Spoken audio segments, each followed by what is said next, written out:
500 discrete. It was a master. It was a summer master's level class. Yes, I don't know. She's doing that.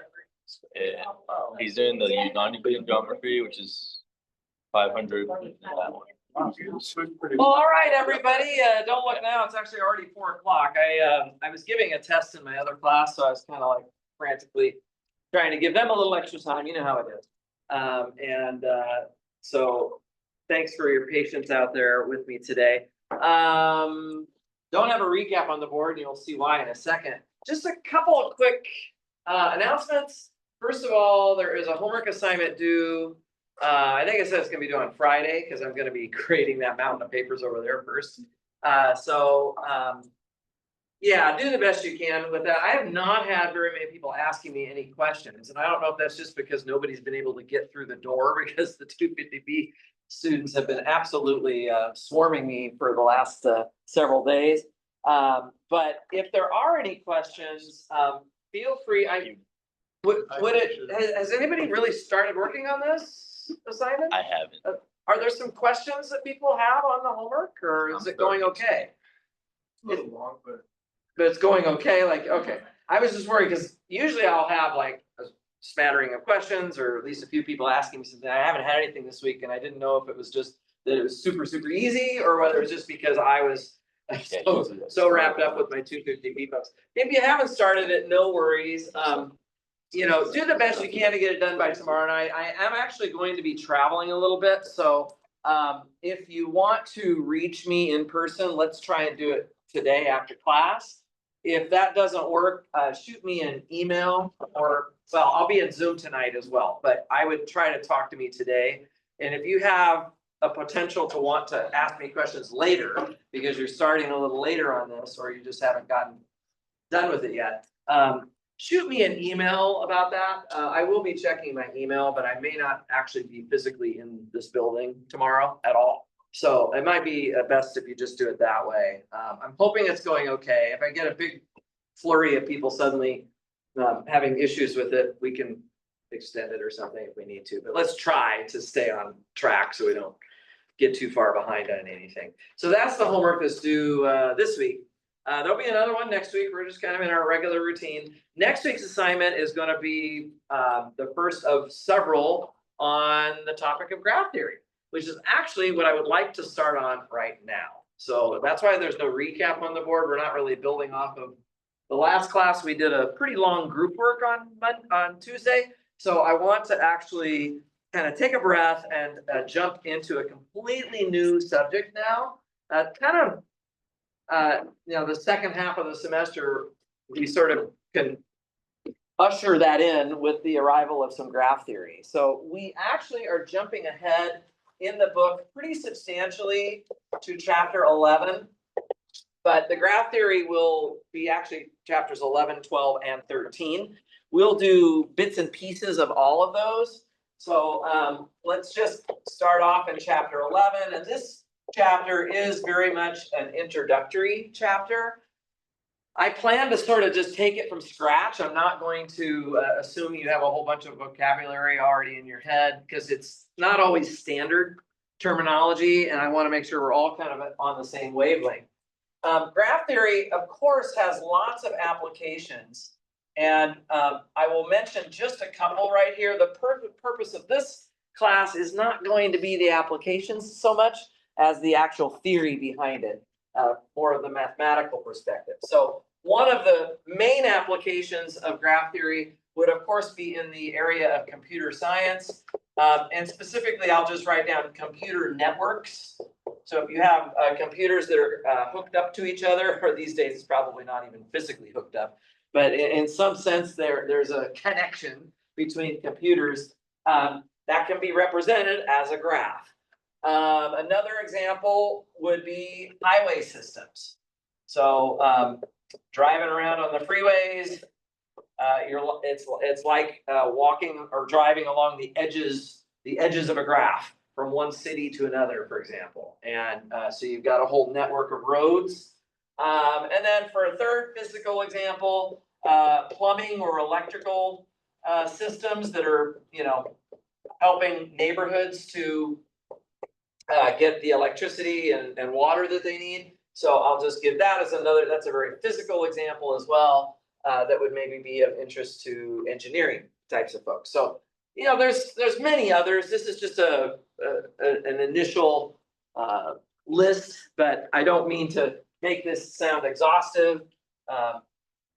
In fact, there are many problems that you could represent them as graphs.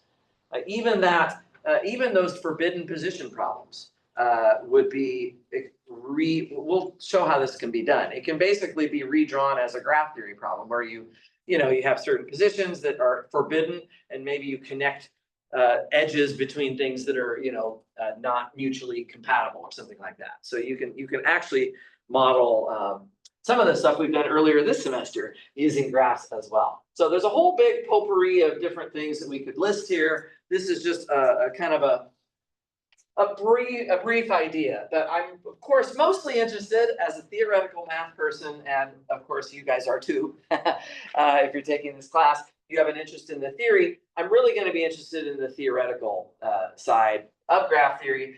But to do that, we have to sort of start from the very basic definitions, and I'm going to get that started right here. There's a lot of little words here. So if you guys enjoy, or if you use flashcards to help you learn definitions and stuff, you might need a few more.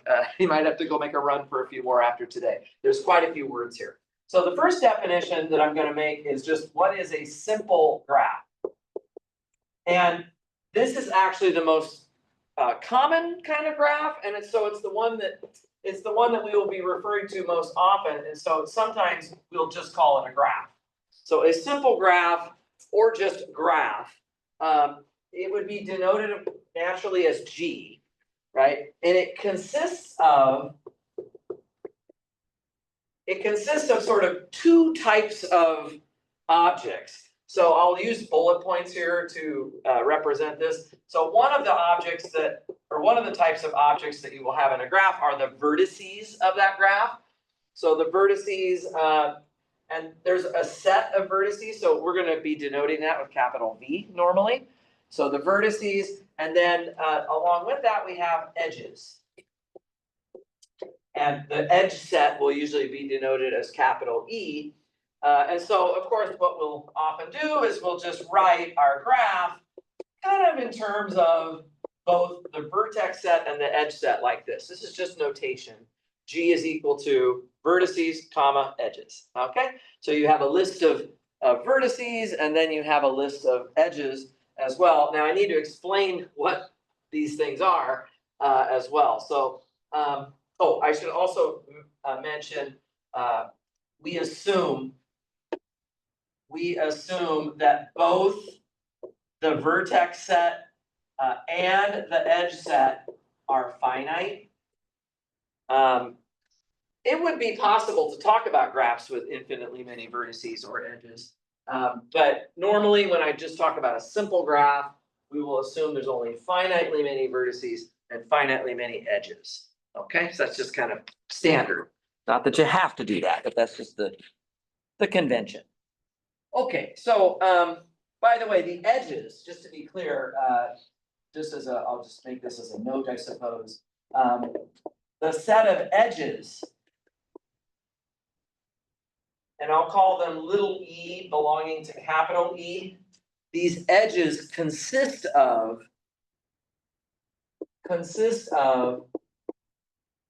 a set of distinct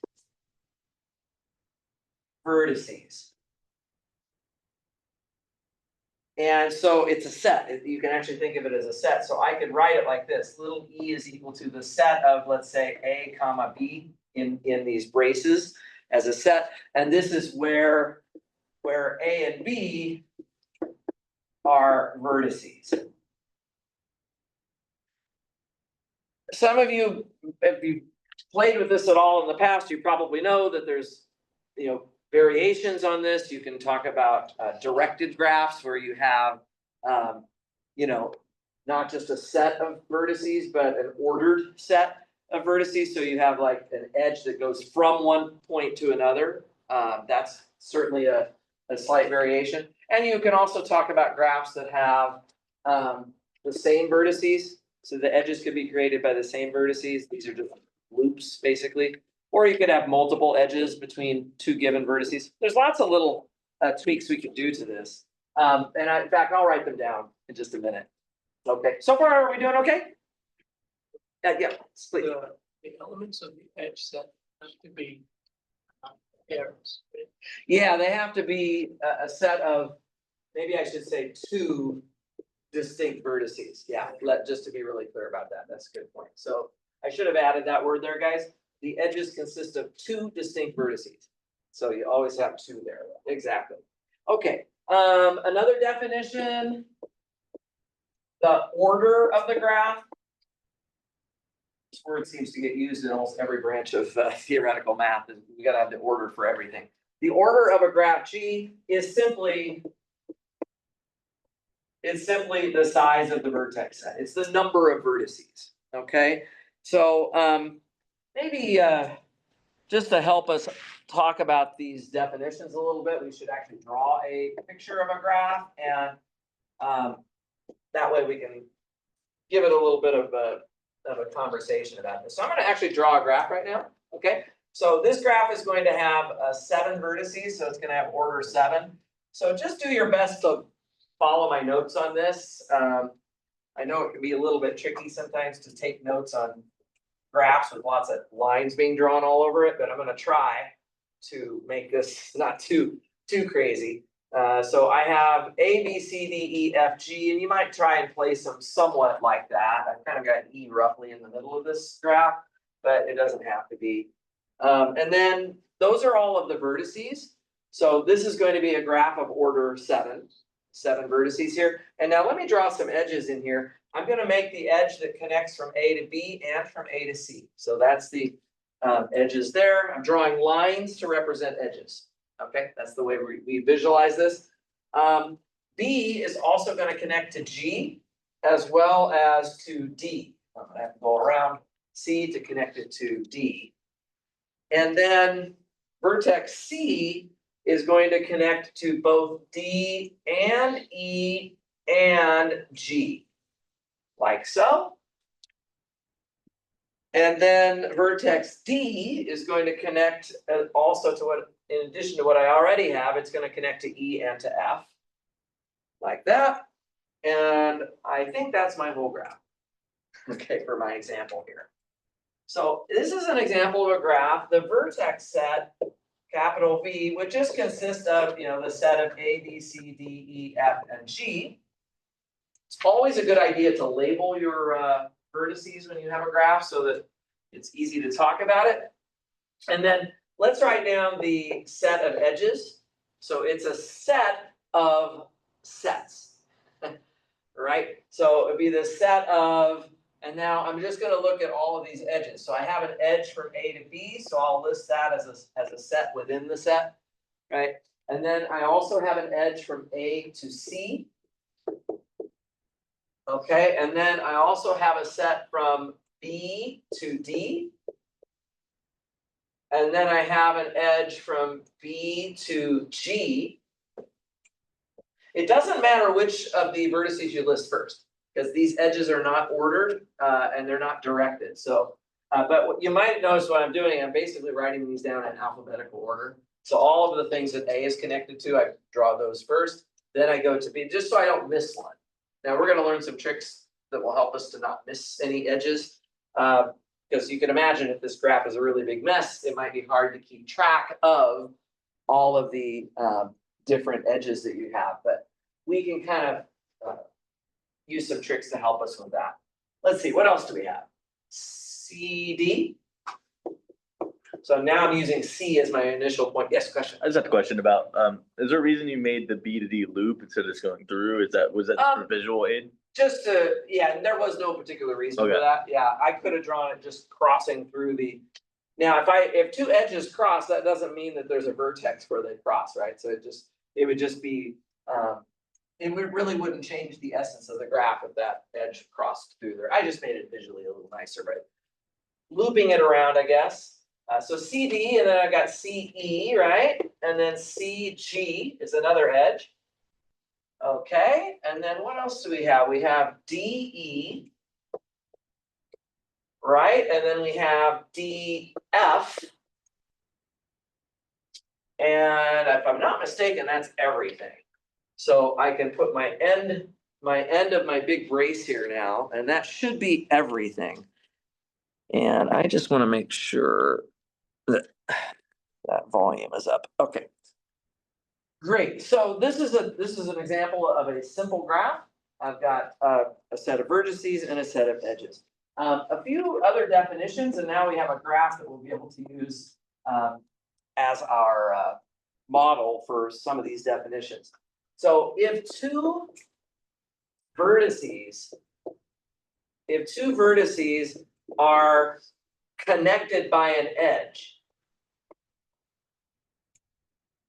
if they are connected by an edge, if there's an edge that has those two vertices labeling it, then those vertices are adjacent to each other.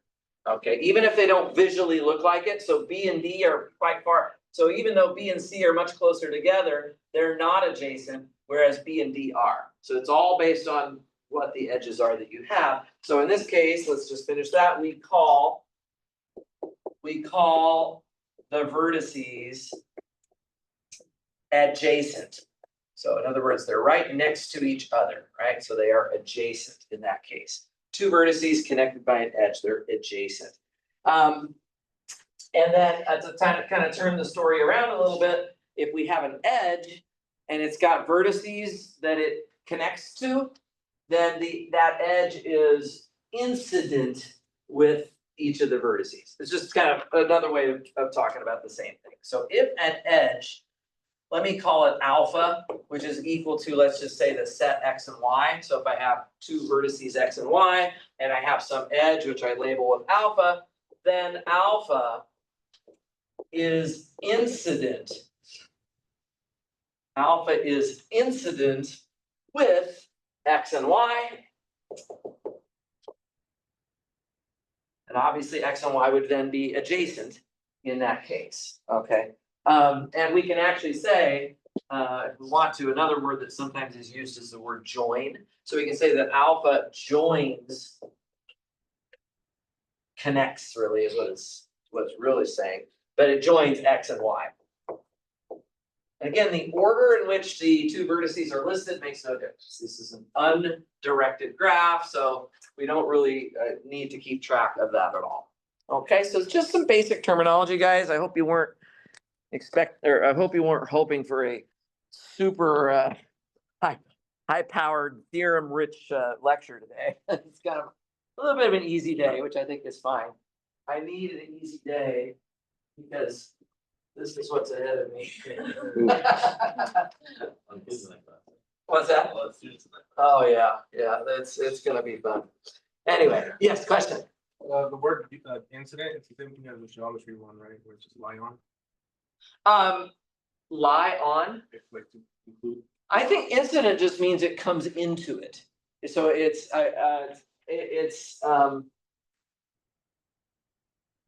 I mean, it is true that the edge sort of lies on the, space between these 2 points, but I would probably not use that word here. I think I would just say that alpha is incident with those 2 points. Yeah. Okay, so we've talked about just what a basic graph is. There are other types of graphs. So I mentioned this already. I just want to get this into the notes for you as well. Namely, I want to talk about basically multigraphs. So if we allow the edge set, which is capital E, to be a multiset. If we allow the edge set to be a multiset, we call G a multigraph.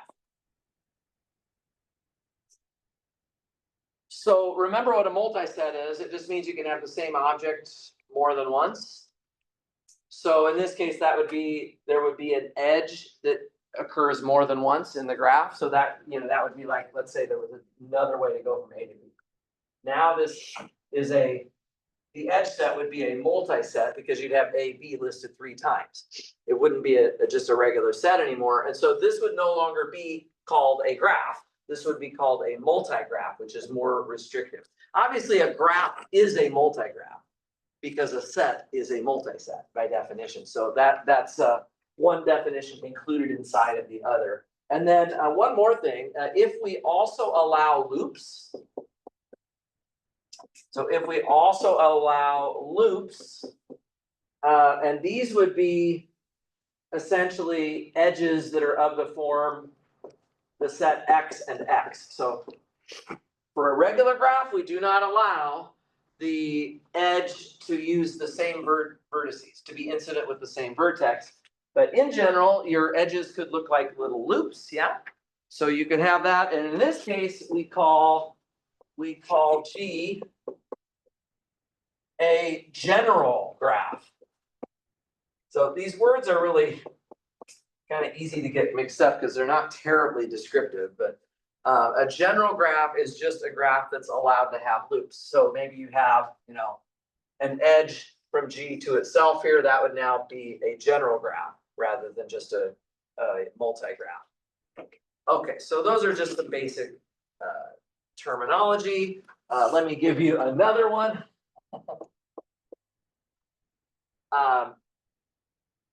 If the graph, I'm going to go back to regular graphs again. If the graph has every possible edge in it, so any 2 vertices, there's always an edge between them, it's called a complete graph. So I need to add that as well. So a graph of order n, so let's suppose there are n vertices in this graph, containing, so a graph of order n containing every possible edge. Every edge is there. Now this is called a complete graph.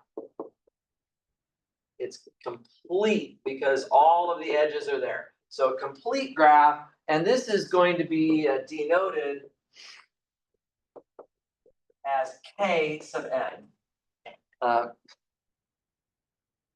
There's a reason it's not called C sub n. You might think complete graph, since it starts with a C, we should call it C sub n, but we're actually going to use the C for something else. So we switch over to K for this, the complete graph, K sub n. So just to make sure this is clear, if I had the complete graph on one vertex, we would simply have a single vertex. There's no edges because this is just a graph. There's no loops allowed in a graph. We would have to be talking about a general graph in that case. For K2, we would have maybe a picture like this, 2 vertices, and we have to have that edge between them. K3 would be, basically a triangle. So you have every possible edge between the vertices. K4, just going to draw a couple more of these guys. Pretty basic. I'm sure you could draw these, but just so we can have pictures to look at here. K4 just looks like a square that's got the diagonals on it. And maybe I'll do one more. Let's do K5. So K5 would be a graph of order 5. I'll draw the vertices kind of around the edges of a pentagon. And in fact, I'll draw in that pentagon. But since I have to have all of the edges, I'm also going to have to connect all of these vertices that are kind of on the inside as well. And what you kind of get here is the union of a star, like a standard star on the inside and the pentagon on the outside. Right. So here's an example where you see I do have lots of edges that are crossing, and even here, there's nothing wrong with that. It really doesn't mean anything because there's no vertex at the crossing point. So we're just basically drawing a graph as if we don't care about that kind of thing.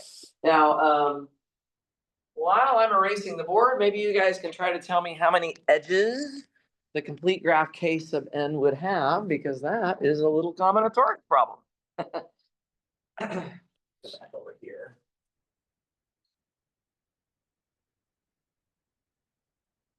I mean, it won't take you long.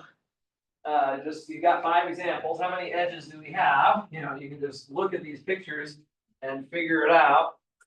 something like that and see whether you think those numbers are of any interest. That's the number of edges. So, I guess I'll call this a remark. The number of edges in K sub n is, anybody want to tell me? N choose two. It's absolutely just n choose two. These are the triangular numbers. And you know, to explain that, all you really have to do is ask yourself, how many ways are there of choosing two vertices that you would like to make an edge incident with those two vertices, right? So it's just n vertices in total, and you're just simply choosing any two of them. There's that many ways to do it, and choose two, and you make that edge. Seem pretty common sense? Yeah, and it certainly fits the formula for the first few values there. Okay, so far so good?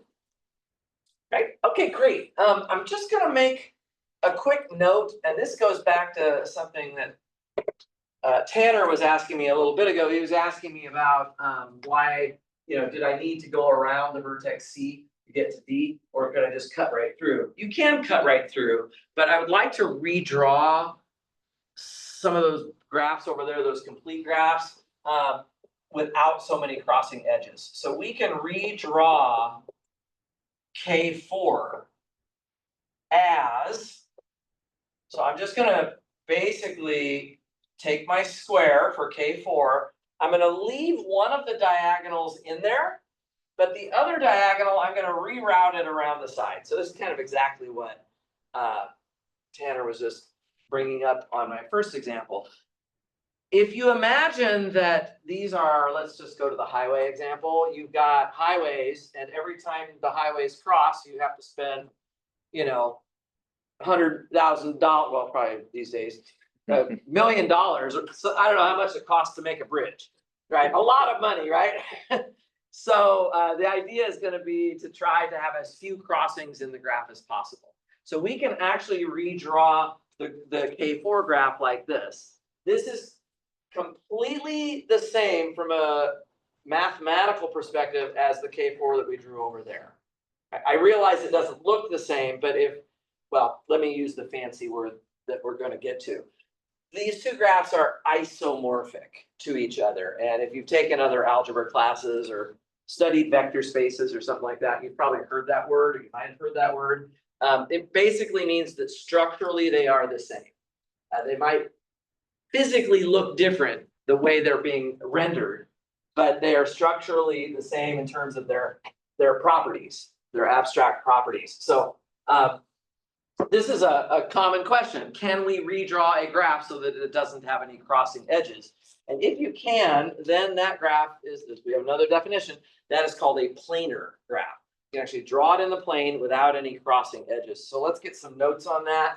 So this is K4 with no crossing edges. Oh, and maybe it will be impossible to draw the graph with no crossing edges, but then the goal would be to minimize it, right? Draw as few crossings as possible. So let's get another definition now of a planar graph. This must already be about the 10th definition today. There's a lot of them. A graph that can be drawn in the plane. A graph that can be drawn in the plane such that no edges cross is called a planar graph.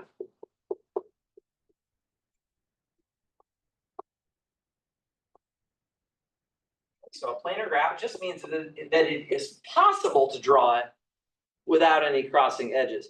Sometimes people get a little bit confused because then they'll tell me things like, oh, so this is not planar, right? What I would say is it's not a planar representation of the graph, but this graph is planar because I can redraw it. It is possible to draw this graph differently so that it has no crossing edges. So it's not so much about how many crossings you actually see in the graph you're looking at, but if you optimized your layout of your edges and vertices, would it be possible for the graph to have no crossing edges? That's basically what it comes down to. So it turns out, as you can see, K1, K2, K3, K4, they're all planar, right? So you can just make that note, K1, K2, K3, and K4, they are all planar.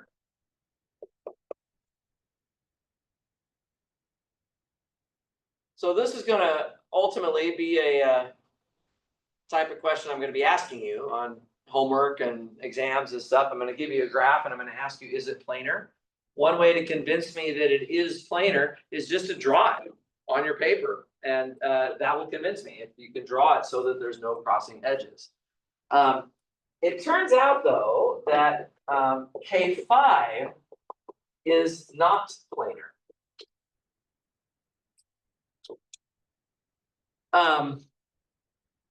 Now, that's not obvious. Of course, I've got the picture over there that shows lots of crossing edges, but you might wonder, well, maybe if I just, redraw it wisely, I can do it in a manner that there's no crossing edges. But the question would be, how long are you supposed to try to do it until you finally just give up, right? And say it must not be planar, right? So we can try. This graph here has a whole lot of crossing. There's lots of crossing edges. That's going to be $5 million worth of bridges right there, or whatever. You obviously can move some of these edges outside of the sort of the pentagon and reduce the number of crossings, but it turns out you cannot get rid of all of them. No matter how hard you try, if you're going to give a planar representation, it's actually not possible. And we are actually going to prove that eventually. It's not going to be today, but that's a pretty deep result. Actually, better than that, I'm going to be able, in the next weeks ahead, to give you a perfect characterization of exactly which graphs are planar and which ones are not. We can actually write a theorem for that. So when we get around to it, it's going to be compatible with these examples. So but it's not just a basic thing. We have to do a bunch of background first. So I'm not ready to state it right now. I'm just trying to give you my soap opera cliffhanger here. Keep you engaged for a while. So this is one we'll have to come back with. So what we'll have to come back to is, how can we look at a graph and decide whether it's going to be planar or not? Because you can try and try and try to redraw the graph with no crossing edges, but if you aren't successful doing that, people will still be skeptical. Maybe you just didn't do it the clever enough way, right? So that's something we'll have to address. Okay, we'll come back to that. I just wanted to get this definition of a planar graph out to you.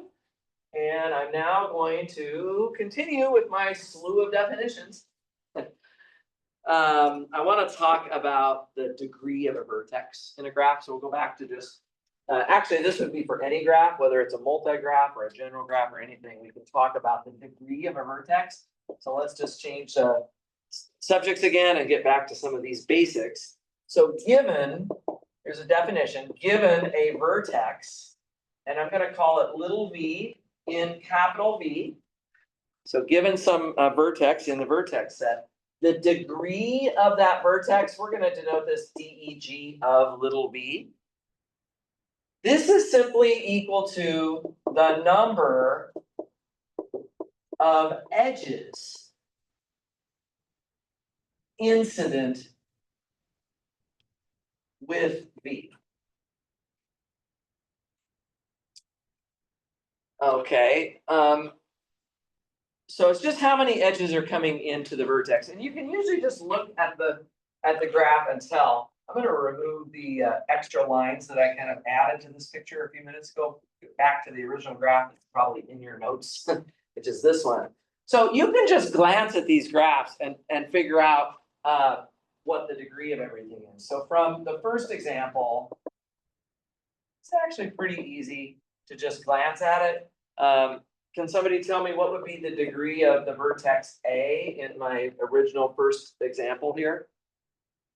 2, right? Yep, there's only 2 edges there. What about the degree of B? 3. 3, okay. I'm actually gonna write them all down and I have a reason for doing this, because there's a theorem that's coming. The degree of C would be what?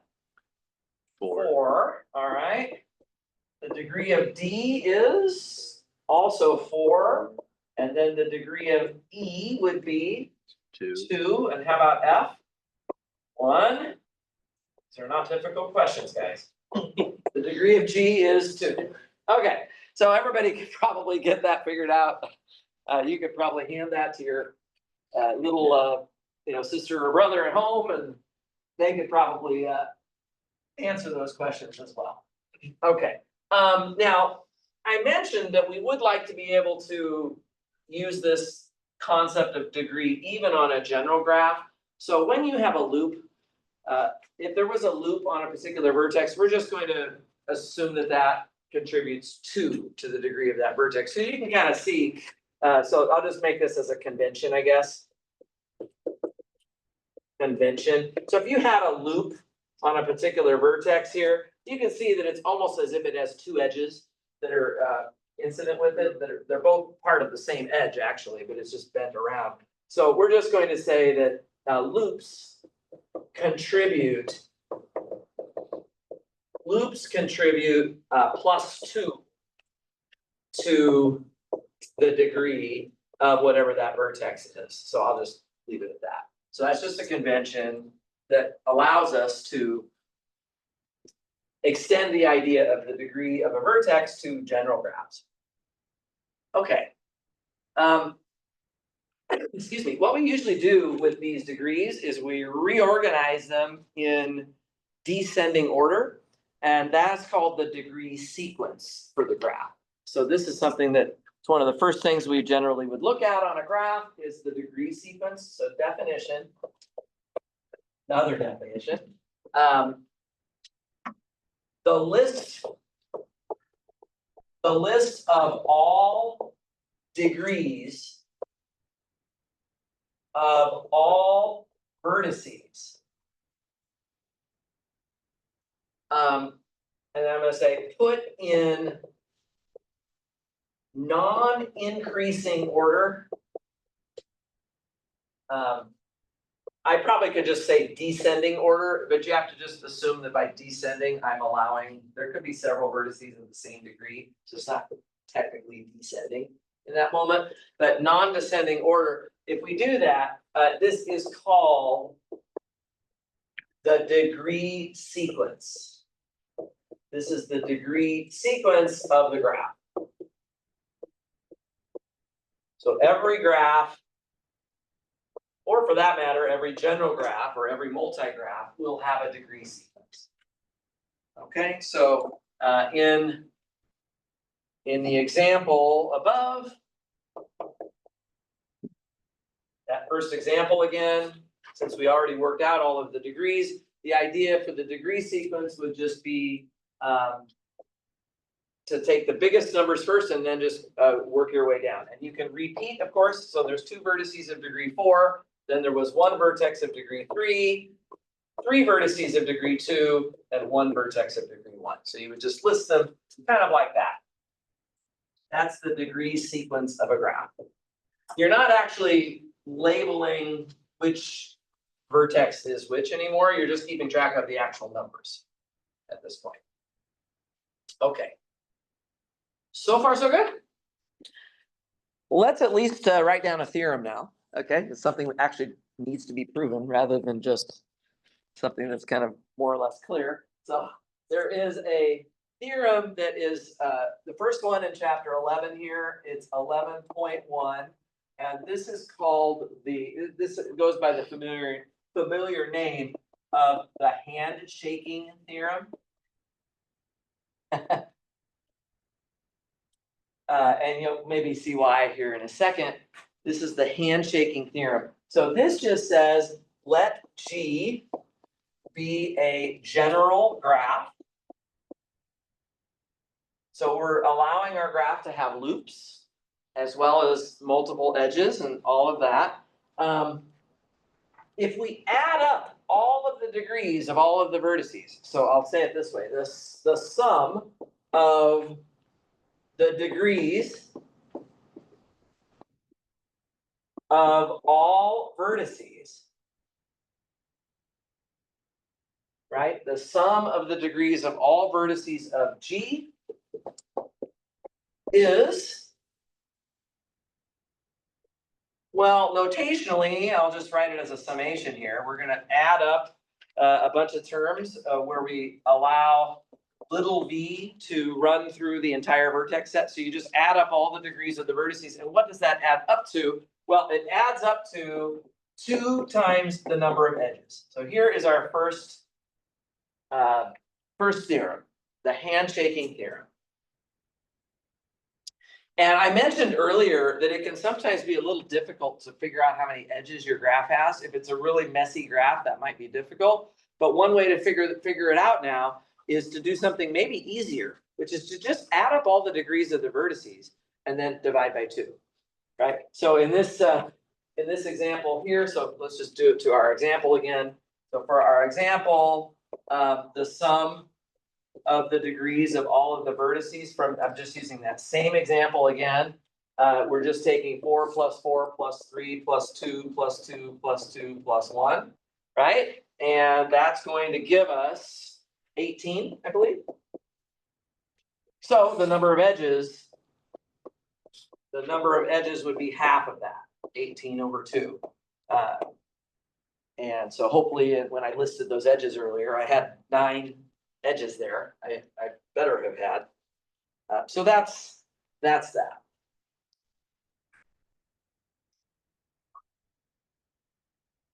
Okay, so another thing that you can do with this is you can sort of disprove possible graphs. So just as another example, I could say, for example, it is impossible to have, right? It's impossible to have a graph with degree sequence and so now I've got this written down here. So let's say it's 7, 6, 6, 6, 5, and then 4, 4, and then 3, and then 2, 2, 2.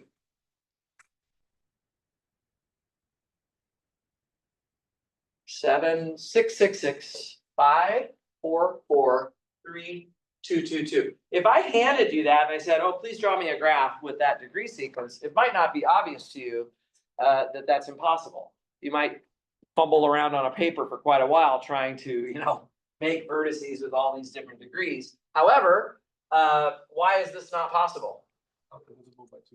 Yeah, if you add these all up, you will have an odd number, right? So I'll just say here, so this is since the summation of all of these degrees, I don't even know what it adds up to. About 47. 47, okay, great. So whatever it is odd, right? That's the point. It's an odd number, so it cannot be compatible with this handshaking theorem because the number of edges has to be a whole number, right? Okay, so one thing that this theorem allows us to say is that the sum of all of the degrees has to always be even. Yeah, has to always be even. Excellent. Okay, I guess I didn't prove the theorem. Yeah, so the proof of this handshaking theorem is really, every edge that you have in the graph is going to be picking up the degree of the incident vertices by 1. So if you just look at, just grab any old edge out of your graph here, this edge right here, right, it's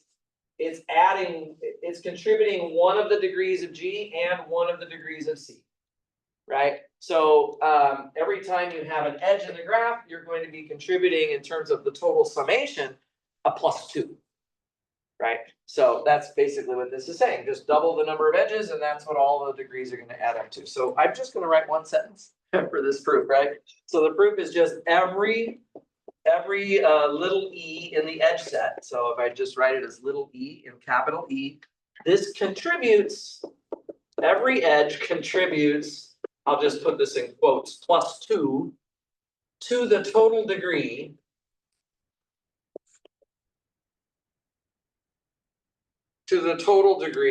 of all vertices in G. Most of the vertices it won't contribute at all, but there will be two vertices that it does contribute to, namely the two that are incident with it. And this convention about loops also is compatible with that proof, and because it does say here that G is a general graph. So your graph could have loops in it, but if you have those loops, it's okay. This is still true. Every edge does contribute two to the total degree, because the looped vertex, right, will have a degree two more than it would have without that loop. That's all. So that loop is contributing +2 there. Okay, so far so good? All right, fantastic. Let me come back over here and give you a whole nother slew of definitions. This is always the problem. These new concepts, we have to have all the vocabulary figured out. So now I want to start talking about walking through the graph on the edges. So making different, we're going to talk about paths and cycles and walks, and they're all very similar definitions, but we have to kind of keep them straight. So we'll do them one at a time, real careful. And this is going to start to get into where some of the real practical applications are. If you want to, let's say that these are 7 cities in SoCal, and you are making deliveries in all of these cities, right? So the question would be like, how can you most efficiently do that without like repeating edges and stuff like that? So there's some definitions that will help us to make those problems very formal. And it actually it leads to something has anybody heard of the traveling salesman problem? This is the famous problem about the salesman who's trying to go traveling around to a bunch of cities to talk to people. And the idea is to minimize the amount of back and forth. Maybe these edges have weights on them, and the longer the edges, the more it costs us to use that edge. And you're trying to you're trying to help the traveling salesman find the cheapest way to visit all of the vertices. So it's kind of a very famous problem, actually. But anyway, I'm getting ahead of myself because I like to talk about the fun stuff. The big long list of definitions takes a little bit of time, but I do need to write this down. So let's get some more definitions going, if you guys are ready for this. So here we go. A sequence. So here's a definition. A sequence of M consecutive edges. So a sequence of M consecutive edges is called a walk. It's called a walk of length M. So this is going to be the most general word, and then we're going to start putting constraints that makes it more a precise type of walk.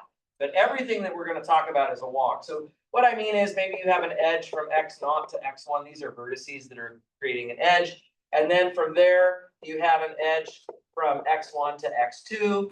And then from there, you have an edge from x2 to x3 and so on. And the walk has length n. So this is 1 edge, 2 edges, 3 edges. The last one would be xm minus 1 to xm. So it's just a bunch of consecutive edges. When I say that they are consecutive, all I mean is that you're, where you leave off at the end of one edge is where you pick up for the next edge. So these have to be matching. Okay, so that's just the idea of a walk. And then I should add, I might as well just add it right here. If the xm is actually the same as the x0 that you started with, in that case, then the walk is closed. In that case, we're going to say that this walk is actually closed. So that is possible that you would get back to where you started Again, now this definition allows you to walk on the same edge back and forth forever. You can use many of the edges over and over again. So you could go from X naught to X1 and then go right back from X1 to X naught and then go from X naught back to X1. You can walk back and forth up and down the street, and that's a walk, right? That certainly qualifies as a walk. But what is usually more interesting, because we're trying to be efficient as we take our path through this graph, is to not repeat edges if possible. If you've repeated edges, then you've really lost efficiency somewhere, right? You shouldn't have had to do that.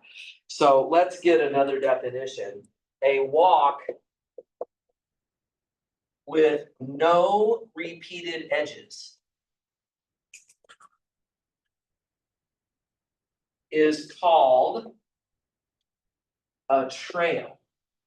There's another word. It's called a trail. If there's no repeated edges, it's called a trail. And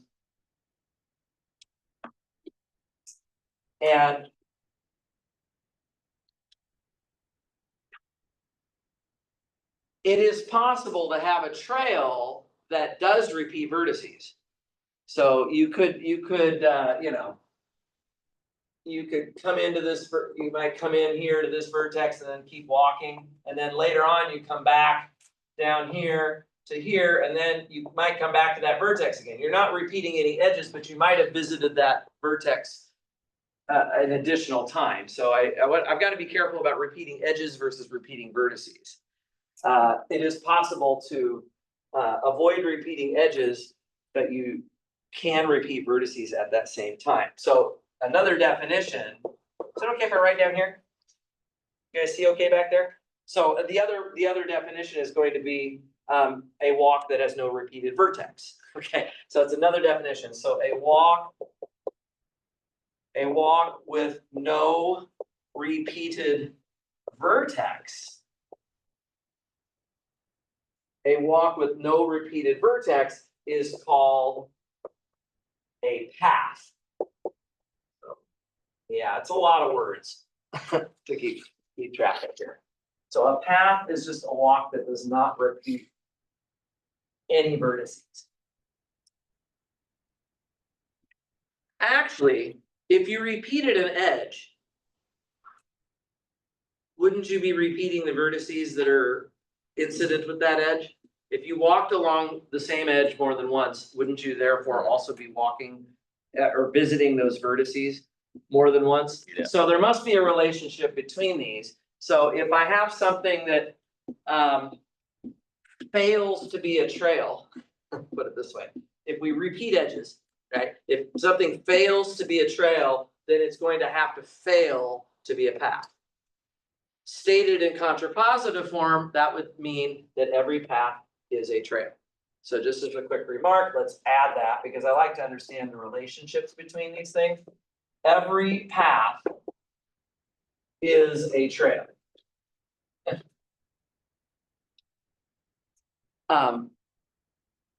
Yeah, so let's just digest that one more time. If I have something that is a path, that means I'm not going to be repeating any vertices. So that implies that I also would therefore not be repeating any edges, right? So that's the idea. Because if I repeat edges, then I'm definitely repeating vertices. Okay, so I would say this is clear, but I always have to stop and think, okay, what's the definition?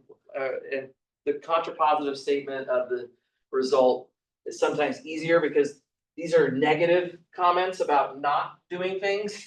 So I find it a little bit confusing at times, I guess. So anyway, every path is a trail, but not conversely, right? So, but not conversely.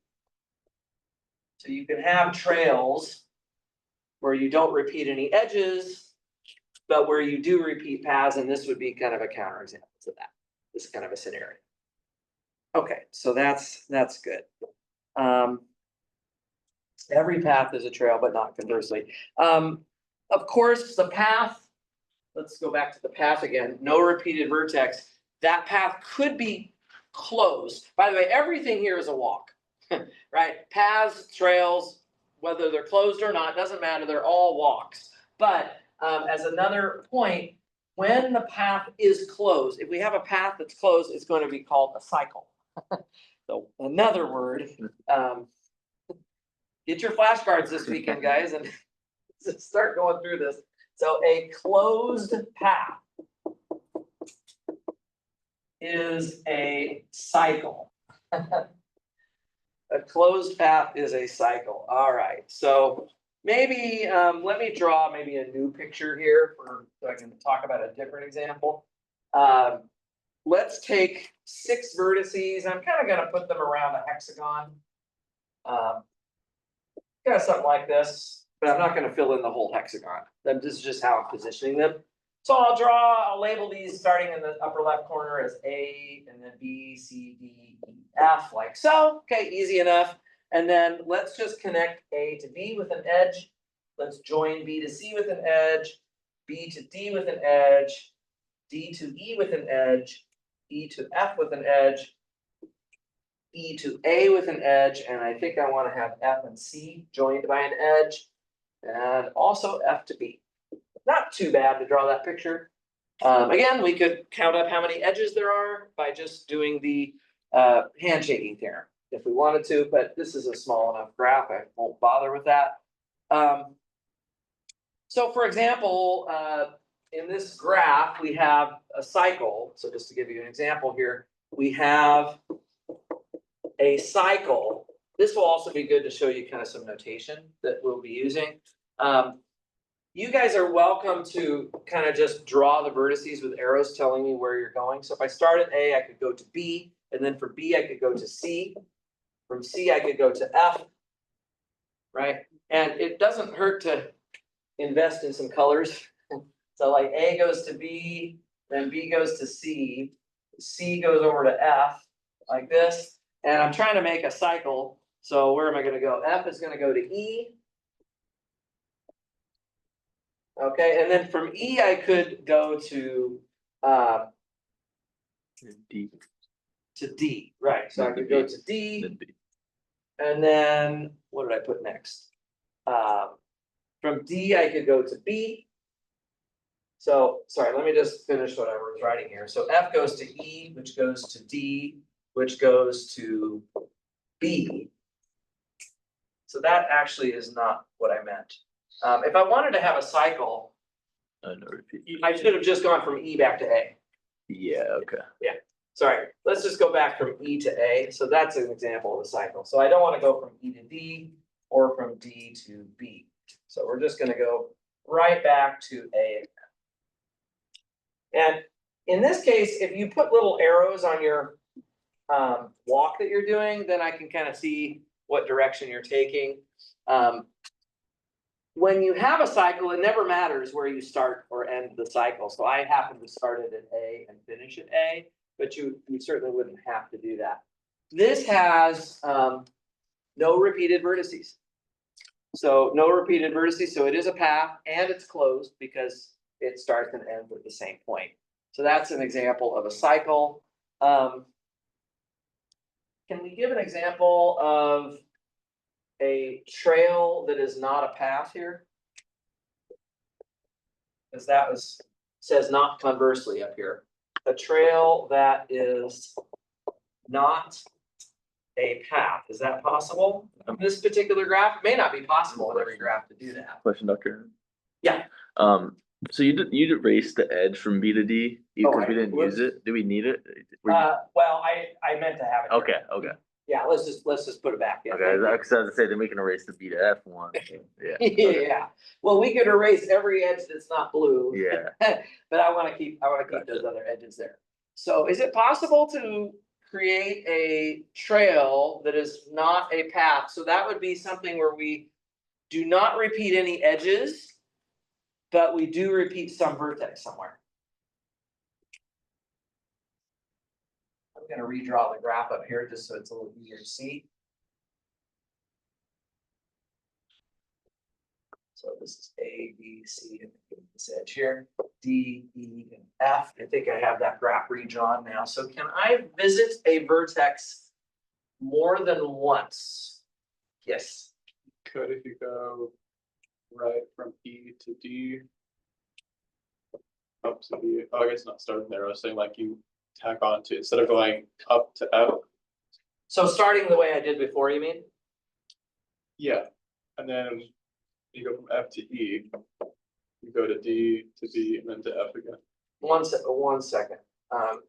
So A to B to C to F to E to D to B and then back to F. I think that's what you were just telling. Yeah, well, yeah, there's an easier way to answer. Yeah, so if I start at A and I go to B, let me just draw it in blue again here. So A goes to B, right? And then B goes to C, and then C goes over to F. Just go to B. I could just go back to B right now. Yeah, I could just go back to B right now. I could go to E, I could go to D, and then B, and then F, though, that would also work. Yeah, something like that would work. It's pretty easy, right? I'm not repeating any edges, but I certainly am visiting the vertices more than once. Yes, Wouldn't that question imply that one of the, vertices has to have to be three? okay, yes, and that was where I was going with this, is that if you're gonna visit a vertex, if you're not going to repeat edges. So, but you want to visit a vertex more than once. See, if the vertex only has degree 2, you can only visit it once, because you have to enter that vertex and then leave that vertex, and if you're not allowed to use those edges again, you can't get back to that vertex. Yeah, so just as a note, I should probably write that down, because that is gonna be a point of reasoning that we will use. I'll just make this as just a quick little remark. To repeat a vertex on a path requires the vertex to have degree at least 3. And actually, if it's going to be a closed path and you're gonna repeat this vertex twice or more, the degree would have to be at least what? 4, right, for a closed path. So moreover, a repeated vertex on a closed path. Trail. Oh, to repeat a vertex on a trail, I meant to say a trail, path can't have a repeated vertex, this should say trail. Yeah, this should say trail as well, I keep saying path. Yeah, a repeated vertex on a closed trail, must have degree at least 4, there we go, that's what I meant to say. Trail. Okay, super, so that's good enough, so far so good. Almost done with the definitions. I have a couple more if I can. Put my handshaking theorem here. A natural question to ask yourself might be, is it always possible to walk between any 2 vertices in any graph? Or not?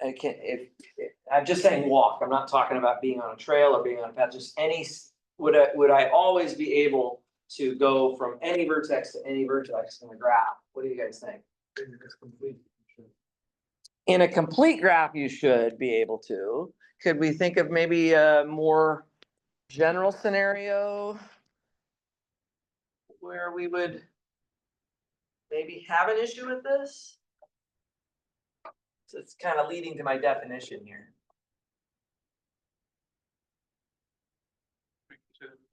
So the question is just, would it be, is it true that in any graph, I can always walk from any vertex to any other vertex?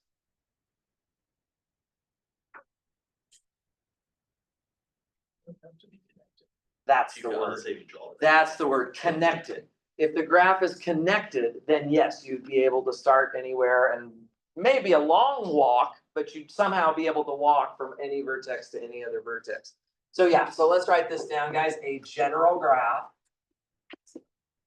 Okay, so just another definition, a general graph G is called connected. It's called connected if there is a walk. If there is a walk between any two vertices. So I'm not worrying about repeating edges or repeating vertices along the way, that's fine, but I have to be able to find some way to walk between any two vertices. So for example, if I took this graph here, where I make, say, a triangle, and then over here on the other side, I make a square. If I consider this entire picture as a single graph G, this graph here is not connected. Because I cannot follow a sequence of edges and get, say, from X to Y on that picture. So it's a pretty simple idea as well. Okay. Great, so that's the idea of a connected graph. Okay. Just a few more things here. I'm gonna talk, is everybody okay so far? Okay, I want to talk about something that, of course, mathematicians would care a lot about at this point, which is when are two graphs essentially the same?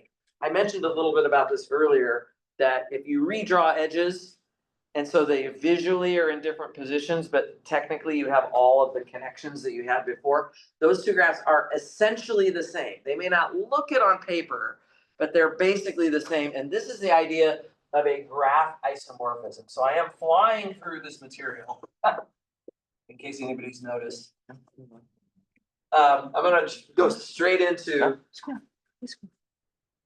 Are we okay here? I wasn't sure how the left one is not connected. No, this whole thing Oh, as a Oh, union of these two sorry. parts. Oh, Yeah, okay. this is what would be called a connected component, Oh, okay. and this is a different connected component, but there are two separate Oh, components there. gotcha. Yeah, Okay, yeah. thank you. Okay, right. Is that, yeah, so that's why I tried to put this brace under the whole thing. This is like being viewed as one single graph. Okay, Thank you. you're welcome. So let me write down the definition, why not, another one, of a graph isomorphism. Like, what does it mean for two graphs to be isomorphic? So let's let G be equal to a graph that has a vertex set V and an edge set E.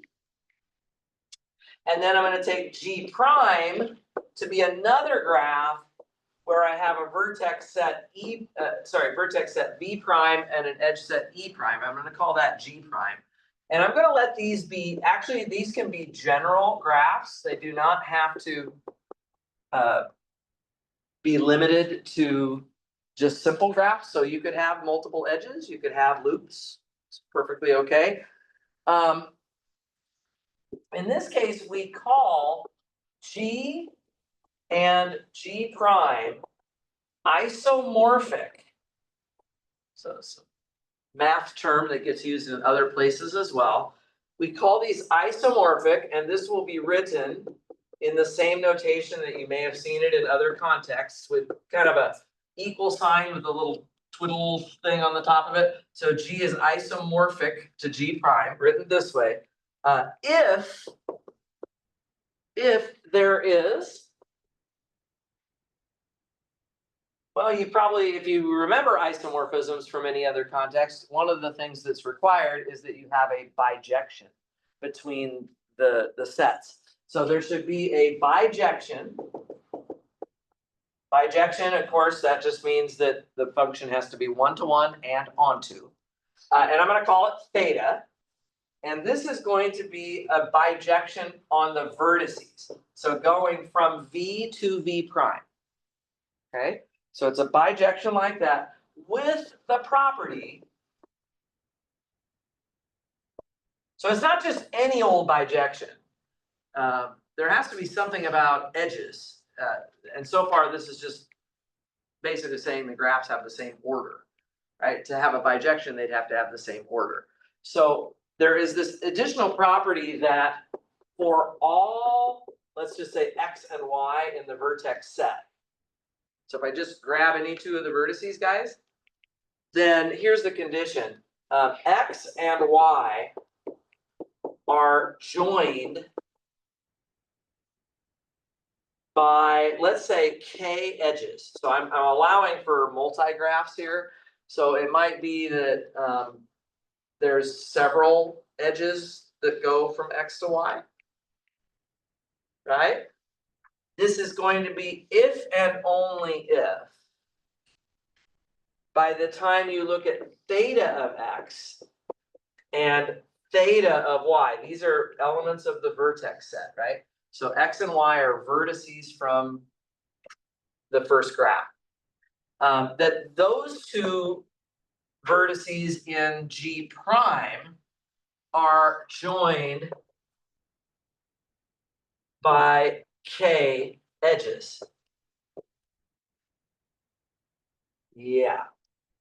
So this bijection theta actually has to preserve the number of edges joining any pair of vertices with the images of those pair of vertices. Yeah, that's the idea. Make sense? What we're saying? So it's not just a bijection of the vertices, but it preserves edges. If we're talking about a simple graph does not have more than one edge between any two vertices. For a simple graph, this simply says X and Y are adjacent if and only if theta of X and theta of Y are adjacent. So maybe that's worth, as a little addendum here, I'll just add that as a remark, that if G is simple, so no loops and no multiple edges, if G is simple, this says very directly that X and Y are adjacent if and only if theta of X and theta of Y are adjacent. So that's just a simplified version of this definition in the case when there's no multiple edges allowed. Okay. And I need just a little bit more room, and I kind of want to put it on this same board. The theta that you have here is called an isomorphism. So here, theta is just another piece of the definition, I guess. We could put it down as a associated definition. Theta is called an isomorphism. Okay, so it is an isomorphism if it is a bijection, which preserves edges. Actually, I should say it preserves edges and non-edges. Anything that was not connected by an edge in the first graph leads to images that are also not connected by edges. Okay. So we don't really have a lot of time. Let me, just fine, I've got through a lot of stuff actually. Let me just say that to prove the two graphs, I'll just say it, we won't write it down. I think I'm pretty much out of time. To prove the two graphs are isomorphic, you are going to have to find this theta, which, by the way, may not be unique. There could be more than one, but you're going to have to write this bijection down and say, oh, theta of A equals this, and theta of B equals this, and theta of C equals, you're going to have to write it down. And that can be a little tricky sometimes because you have to make sure that what you're creating is actually preserving the edges and the non-edges. And especially if you don't even know if the graphs are isomorphic. So now you're trying to create this theta, not even knowing if it's going to work. So I will tell you that this is gonna take a little practice, and we're gonna come back to it next time. Actually, to disprove that two graphs are isomorphic is much easier, and we'll write all of this down in your notes next week. But to disprove that two graphs are isomorphic, all you have to do is find something about one of the graphs that's not true about the other one. So if the first graph has 17 cycles in it, and the second graph only has 16 cycles in it, well, they're different. If one graph has a degree sequence that's different than the other graph's degree sequence, they're not gonna be isomorphic, right? So you just have to kind of find one of these structural properties. Maybe one of them's planar and the other one's not planar. Well, then they're not isomorphic. So just any of these things we've talked about today could actually be used as a justification for two graphs to be not isomorphic to one another.